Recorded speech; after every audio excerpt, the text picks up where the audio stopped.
Trekking ಹೋಗುವವರು ಗಮನಿಸಿ, ಅರಣ್ಯ ಇಲಾಖೆಯಿಂದ ಹೊಸ ರೂಲ್ಸ್ ಜಾರಿ.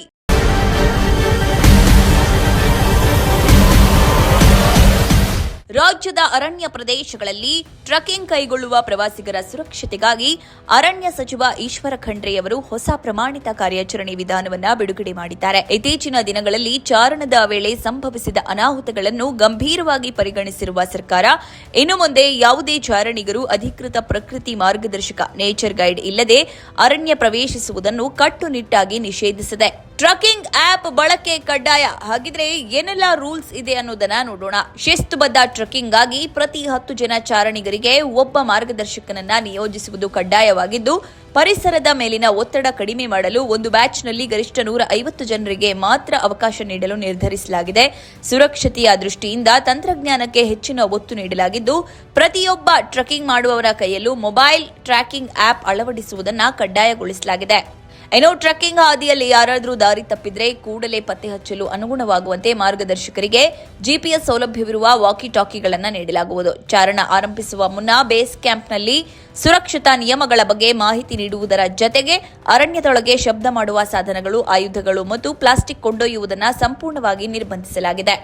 ಅಲ್ಲದೆ ಪರಿಸರಕ್ಕೆ ಹಾನಿಯಾಗುವ ಕ್ಯಾಂಪ್ ಫೈರ್ನಂತಹ ಚಟುವಟಿಕೆಗಳಿಗೂ ಇಲ್ಲಿ ಅವಕಾಶವಿಲ್ಲ ಎಂದು ಖಡಕ್ ಆಗಿ ಎಚ್ಚರಿಸಿದ್ದಾರೆ. ಟ್ರೆಕ್ಕಿಂಗ್ ವೇಳೆ ಸಂಪೂರ್ಣ ಜವಾಬ್ದಾರಿಯನ್ನ ಮಾರ್ಗದರ್ಶಕರೇ ಹೊರಬೇಕಿದ್ದು, ಅವರು ಪ್ರತಿ ಅರ್ಧ ಗಂಟೆಗೊಮ್ಮೆ ಬೇಸ್ ಕ್ಯಾಂಪ್ನೊಂದಿಗೆ ಸಂಪರ್ಕ ಸಾಧಿಸಿ ತಂಡದ ಸ್ಥಿತಿಗತಿಯನ್ನ ವರದಿ ಮಾಡಬೇಕಾಗತ್ತೆ. ನಿಯಮದ ಪ್ರಕಾರ ಅಪ್ರಾಪ್ತ ವಯಸ್ಕರು ಪೋಷಕರ ಅನುಮತಿ ಪತ್ರದೊಂದಿಗೆ ಬರಬೇಕು ಮತ್ತು ಹಿರಿಯ ನಾಗರಿಕರು ತಮ್ಮ ದೈಹಿಕ ಸಾಮರ್ಥ್ಯದ ಪ್ರಮಾಣ ಪತ್ರವನ್ನು ಹಾಜರುಪಡಿಸುವುದು ಕಡ್ಡಾಯವಾಗಿದೆ. ತುರ್ತು ಸಂದರ್ಭಗಳಿಂದಾಗಿ ಪ್ರತಿಯೊಂದು ತಂಡವು ಪ್ರಥಮ ಚಿಕಿತ್ಸಾ ಕಿಟ್ಗಳನ್ನು ಹೊಂದಿರಲೇಬೇಕು ಎಂದು ಸೂಚಿಸಿದ್ದಾರೆ.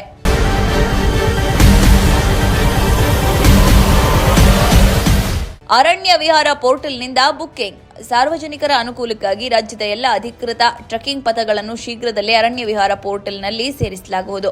ಈ ಮೂಲಕ ಚಾರಣ ಪ್ರಿಯರು ಆನ್ಲೈನ್ನಲ್ಲಿ ಮುಂಗಡವಾಗಿ ಬುಕ್ಕಿಂಗ್ ಮಾಡಿಕೊಳ್ಳಲು ಅವಕಾಶ ಸಿಗಲಿದೆ.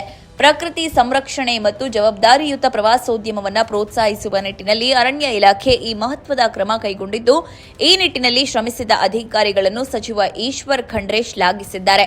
ಅರಣ್ಯ ಇಲಾಖೆಯು ಈಗ ಹೊರಡಿಸಿರುವ ಕಟ್ಟುನಿಟ್ಟಿನ ಮಾರ್ಗಸೂಚಿಗಳಿಗೆ ಇತ್ತೀಚಿನ ಸರಣಿ ದುರ್ಘಟನೆಗಳೇ ಮುಖ್ಯ ಕಾರಣ ಎನ್ನಬಹುದು. ಕೊಡಗಿನ ಅರಣ್ಯ ಪ್ರದೇಶಕ್ಕೆ ಚಾರಣಕ್ಕೆ ಹೋಗಿದ್ದ ಯುವತಿಯೋ ದಾರಿ ತಪ್ಪಿ ನಾಪತ್ತೆಯಾಗಿದ್ಲು. ಅರಣ್ಯ ಇಲಾಖೆ ಮತ್ತು ಸ್ಥಳೀಯರು ಸತತ ಕಾರ್ಯಾಚರಣೆ ನಡೆಸಿದ ನಂತರ ಪತ್ತೆಯಾಗಿದ್ದರೂ ದಟ್ಟಾರಣ್ಯದಲ್ಲಿ ದಾರಿ ತಿಳಿಯದೆ ಅಪಾಯಕಾರಿ ಸ್ಥಿತಿಯಲ್ಲಿ ಸಿಲುಕಿಕೊಂಡಿದ್ದು ದೊಡ್ಡ ಮಟ್ಟದ ಸುದ್ದಿಯಾಗಿತ್ತು.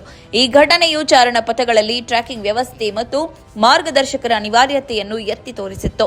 ಚಿಕ್ಕಮಗಳೂರಿನ ದುರಂತ. ಚಿಕ್ಕಮಗಳೂರಿನಲ್ಲಿ ಚಾರಣಕ್ಕೆ ತೆರಳಿದ್ದ ಯುವತಿಯೊಬ್ಬರು ಕಾಲು ಜಾರಿ ಬಿದ್ದು ಅಥವಾ ಅನಾರೋಗ್ಯದ ಕಾರಣದಿಂದ ಸಾವನ್ನಪ್ಪಿದ ಘಟನೆ ಚಾರಣಿಗರ ಸುರಕ್ಷತೆಯ ಬಗ್ಗೆ ಗಂಭೀರ ಪ್ರಶ್ನೆಗಳನ್ನು ಎತ್ತಿತ್ತು. ಸೂಕ್ತ ಮುನ್ನೆಚ್ಚರಿಕೆ ಇಲ್ಲದೆ ಅಥವಾ ದೈಹಿಕ ಸಾಮರ್ಥ್ಯವನ್ನು ಗಮನಿಸದೆ ಅಪಾಯಕಾರಿ ಹಾದಿಗಳಲ್ಲಿ ಸಾಗುವುದು ಎಷ್ಟು ಅಪಾಯಕಾರಿ ಎಂಬುದಕ್ಕೆ ಇದು ಸಾಕ್ಷಿಯಾಗಿತ್ತು. ಇಂತಹ ಘಟನೆಗಳು ಮರುಕಳಿಸಬಾರದು ಎಂಬ ಉದ್ದೇಶದಿಂದ ಈಗ ಅರಣ್ಯ ಇಲಾಖೆ ಈ ಕ್ರಮಗಳನ್ನು ಕಡ್ಡಾಯಗೊಳಿಸಿದೆ. ಸಾರ್ವಜನಿಕರು ಕೇವಲ ಮೋಜಿನ ದೃಷ್ಟಿಯಿಂದ ಚಾರಣಕ್ಕೆ ಹೋಗದೆ ಅರಣ್ಯ ಇಲಾಖೆಯ ಈ ನಿಯಮಗಳನ್ನು ಪಾಲಿಸುವುದು ಜೀವ ಉಳಿಸುವ ದೃಷ್ಟಿಯಿಂದ ಬಹಳ ಮುಖ್ಯವಾಗಿದೆ.